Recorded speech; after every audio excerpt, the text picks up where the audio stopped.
So guys, Baddies Africa episode 5 just dropped and it wasted no time diving straight into chaos. Now the episode picked up exactly where things left off. So in the middle of an all-out brawl between the OGs and the newbies, Tavi accused Rican of jumping Elsie, and that accusation was enough to ignite a full-on war. Big Lex, Summer, and Ivory got involved immediately, and from there things snowballed. The new girls weren't backing down either. Elsie and Russian Cream made sure of that. It was one of those fights where no one really knew who was fighting who anymore, just that everyone was swinging.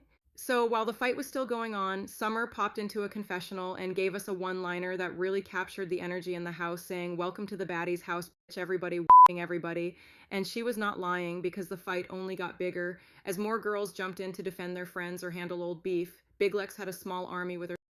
Ivory and Bad Dolly were by her side, and at one point they even laughed after they thought they'd cleared the room. But that confidence didn't last long, because things escalated again, this time with people throwing food. It turned into a literal food fight. Noodles were flying, people were ducking, and it felt like all the unresolved issues in the house boiled over at once. Now what made it even more intense was the fact that everyone decided to address their personal drama at the same time, and punches were thrown, voices were raised, and the house was in total disarray until Natalie finally stepped in to break it up. She told the girls to stop fighting and get ready to go out, because clearly this was not getting resolved with fists. So in her confessional, Natalie even joked that there were so many 3-on-3 brawls going on, she could have made a whole game show out of it.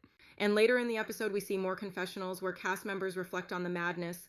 Rolly admitted that the house meeting was cut short because no one could stop yelling or throwing hands. Summer made it clear that her issue with Rican was not resolved and said she felt like she and her friends did what they had to do against the new girls. Meanwhile, Ivory was over it. She looked around at the mess, especially the noodles, and said if she stayed there any longer, she was going to end up fighting everyone. You could tell she was drained. So even with all the tension, some cast members tried to lighten the mood. Scotland surprised everyone when she told some of the new girls that she actually wanted to get to know them better, and Natalie agreed with her and said this kind of energy could not keep going forever. Then Kold Killer chimed in during her confessional and said she felt like she was aligned with the right people, girls who weren't necessarily mean, but definitely knew how to defend themselves and each other. Diamond shared her perspective too. She said that just when the fight seemed to be calming down, Bad Dolly jumped in to defend Big Lex, and that's what reignited the chaos. And Natalie backed that up and added, that's when people literally started throwing noodles.